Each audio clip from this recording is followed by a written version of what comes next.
All right, here we go again. Another early start on a Saturday morning. I think today is going to be pretty significant. What we're going to do is we're going to get the motor running. I got the fuel lines. We'll change the oil and the seal on that front power steering pump so we don't put any more tranny fluid in the motor, and we'll prime it up and we'll get it running. And with any luck, she may even move for the first time in a long time under her own power. So that's the goal. Let's get at her. All right, so I got some nice new fuel line here. This is obviously the feed, and then this is the return. So I'll run those underneath. I do have a bit of a challenge though, because these are newer tanks. So obviously I'll hook the lines up there, the feed and then the return. But there's no crossover line on these newer tanks.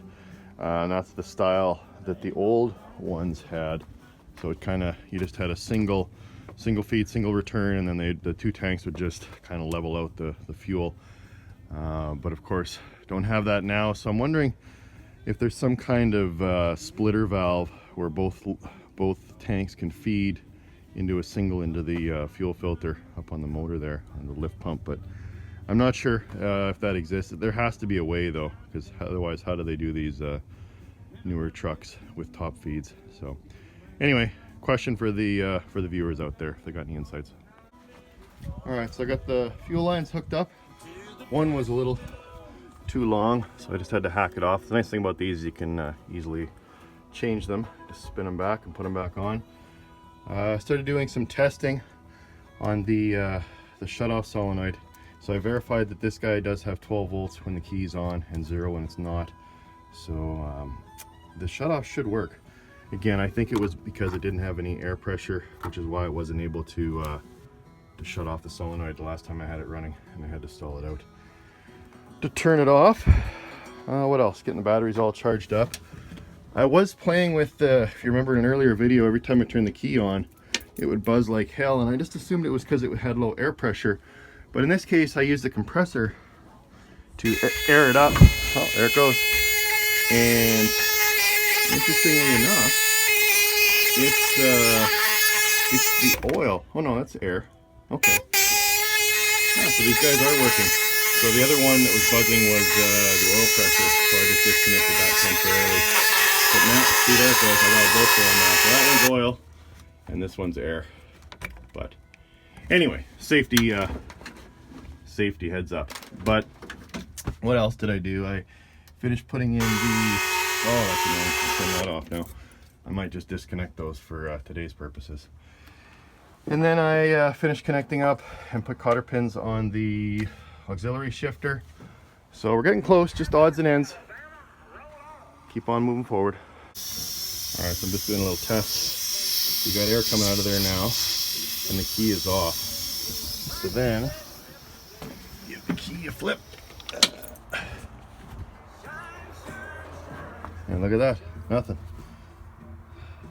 So obviously that works. So what happens is when you turn the key off and there's air pressure in the truck, it releases the solenoid, and then the air closes off the fuel shutoff. So looks like it's working. So because it's so critical to be able to turn the truck off, I looked at the old line and it was pretty cracked up. So I thought, you know what, I'm going to replace it since I'm in here. And it was actually a short run to the primary tank, so it's that tap there. So I guess it wants whatever little bit of air pressure is there to be able to shut the truck off, which makes sense. So I was wandering around thinking, I wonder if I got a piece of line this length. And this is the piece I cut off from the fuel line that was too long this morning. And look at that. They're almost identical length, so getting lucky today. Okay, so the solenoid's in, it's all buttoned up. Looks good. So now onto the power steering pump. This nut's going to be easy, but this one in the back is going to be a bit of a pain. So I disconnected the lines. I'm going to start cleaning this up. I believe she's been leaking because looking at all the caked on grease and dirt here, I think it's doing this seal is going to be a good thing. So we'll keep picking away at it. I swear seems every nut on this truck is 9/16. You probably take this whole truck apart with a 9/16 and a 3/4 and a crescent wrench. But yeah, this off of here, and then hopefully the seals that I ordered from Peterbilt are the right ones. I guess we're gonna find out. All right, so get this guy out of here. A little tough to do one-handed. There we go. Okay. All right, so I think that's proof positive that we were getting tranny oil down in the motor. So it's probably just this outer seal here. So it looks like there's a snap ring and another little seal in there, but I'm sure we can fix it up. I'm not sure if this is the right size gasket though, so maybe off to Peterbilt this afternoon. But pretty simple stuff. Just got to clean it up, tighten her back up, and call her a day.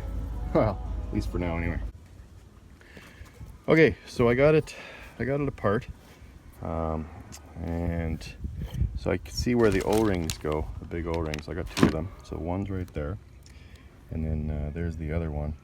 And it's pretty neat how this works. These veins, actually centrifugal force actually shoves these little veins out.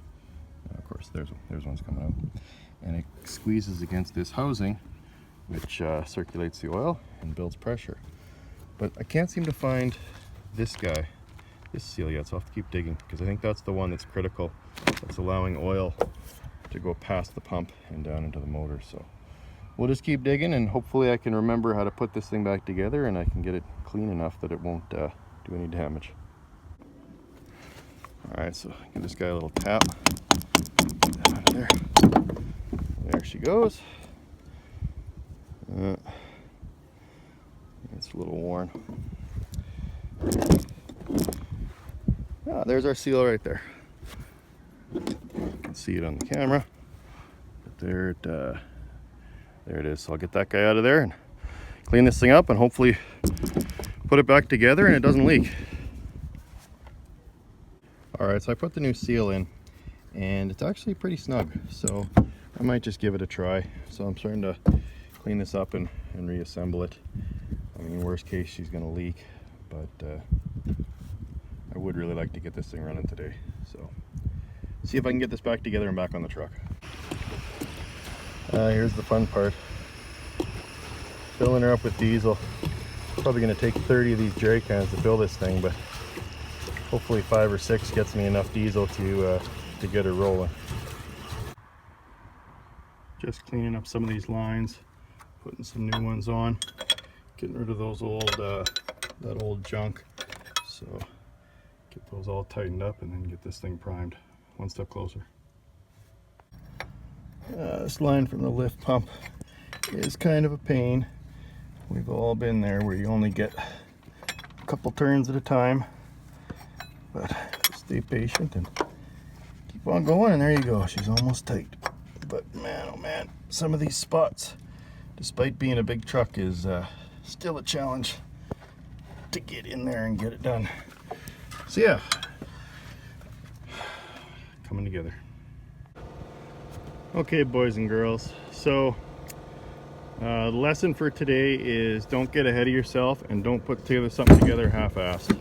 So earlier in this episode I had this apart and I put it back together, and this bearing didn't have this I guess it's like a dust cover, sealed bearing, and I put it back together anyway, and it just wasn't sitting right with me. I didn't want that bearing to come apart, even though it looks pretty solid.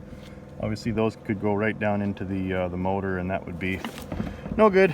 So I'm redoing all the work that I did, and I bought a new bearing. It took about a week to come in, and so I'm going to put that in there, and we're going to do this right the first time. I'm also dropping the oil because of course it's got all that tranny fluid in there. So there's actually 2 drains on the oil pan that I've already drained, and then one up on the brake saver there. You can still see she's dripping out, so I'll let that finish up, and then we'll top it up. It's thirsty. It takes 10 gallons of 1540, so it takes lots of oil, but slowly but surely we're going to get this thing running. I also got a ton of these big heavy duty zip ties. I'm going to try and connect together some of the lines so they're not laying on the exhaust when I go to start this thing. Obviously don't want to burn through all of my work, so we'll fix that up. And yeah, we're getting closer. I put some training fluid back in the power steering pump. All the lines are on now, the fuel lines. I've primed it up. So she's getting close to running. This is kind of an extended episode because I had a bit of a hiatus in between. I'm working on another project, my daughter's F-150, which was giving me trouble. And then of course it's springtime here, so we got other projects going on in the yard. And that's why I just haven't had a chance to get too much updated. But I'm gonna keep putting this episode together until smoke comes out of that stack. Let's keep at it.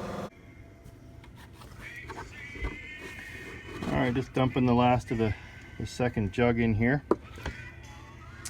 Get that in there, and then swap the oil filter. And everyone's gonna complain probably because I got a cheap Donaldson on there instead of the Cat. But I couldn't resist the price. It was only $9 at Traction, so I know I'm gonna catch hell on all the comments. Why aren't you running Cat filters? But I'll probably replace them next time with Cats. So I'll replace the fuel filter as well, and yeah, button her up. And holy cow, I don't know if you can see it, but the mosquitoes are just going nuts. They've overnight have just come out, so I guess that's better than snow and ice though. All right, so you remember from an earlier video I was worried about the seal in here, and I got a lot of good comments about how it's not a typical rubber seal, but it's a metal band kind of seal. So one commenter said you can check in here and see if you're getting any oil spray, and then you can also check in to see if there's any tolerance. So you can't click it in and out, and it does feel very firm but smooth. So I don't think there's an issue with this, and there's no forward or aft movement. And there's no clicking. Oh, well, side to side there's a little tiny bit. You can just feel it in there. So maybe that is a problem. Click, click, click. Yeah. Oh, just another thing. I suppose the safest bet would be to just take the darn thing out and get it rebuilt. I don't even know if you can get it rebuilt. I think new turbos are probably a couple grand. So. The joys of old trucks.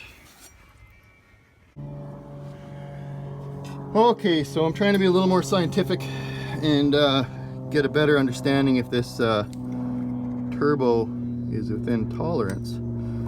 So, borrowed some measuring devices from a friend, and now we're just going to check the in and out, the end play tolerance, or end play. So I took the exhaust off, and I can push on the back of the turbo shaft here. So it's about, I would say, probably about 7, give or take. Yep, which is good because looking at the manual, of course I'm gonna make everyone seasick moving around so quick. End play for shaft new is 6 to 11. So if we've got 7 on a used, I think we're still good. So I'll also check the radial clearance with a feeler gauge just to make sure that it's been tolerance side to side. But I think this turbo is going to be good to go. Okay, so now to measure the radial clearance. So I'm going to move it all the way to the left because there's some side to side. Of course, this isn't a roller bearing; it's a journal bearing, so there's going to be some play. So I'll just pick a spot. Maybe at 3 o'clock here, and yeah, about a 10th thou. I'm pulling it all the way to the left, about 10th thou there. And then if I push it all the way to the right and try and fit this in, I can fit a 4. So I would say that the clearance there is about 6 thou. And that again is within tolerance. So I think the turbo's good to use. No need for a rebuild for now anyway. Okay, now I'm going to top up the, or at least put oil in the auxiliary. I want to make sure that if I do move this thing, that it's got oil in there. So we'll just take the fill plug out, and yeah, a little bit of material on there. Nothing too exciting. It's probably just from doing a little grinding. So we'll fill this up with 50 weight, and surprisingly 50 weight was hard oil to find. I do it like 4 places before I finally got it. It was about $100 a pail, and which is still cheaper than that $75.90 that I used in the differentials, which is about $200 a pail. But I still need to address this guy up here. I need to figure out what's going on there. So I'm gonna exchange these two U-joints with new, and then I'm gonna try and tighten the yoke nut and see if that tightens this up. But for now, I think it'll work to at least back this truck and move it around the yard. So fingers crossed. All right, let's go for a start.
Power. Your own fuel. Ah, that's sweet. Even got the tack working.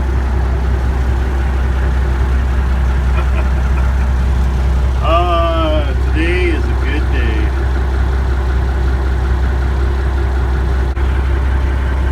So now that we're to operating pressure, let's see if the key works. I love it. Love it, love it. Loving things come together.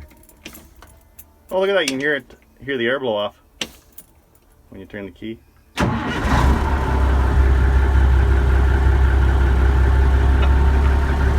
Awesome. One step closer. Okay, what do you think? Should we move this old girl? Why not?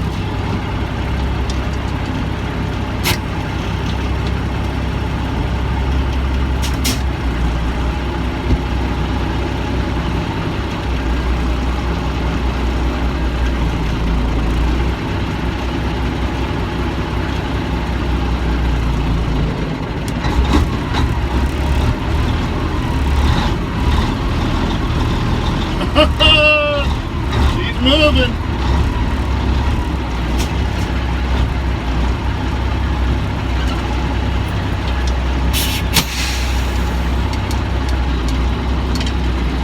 Awesome.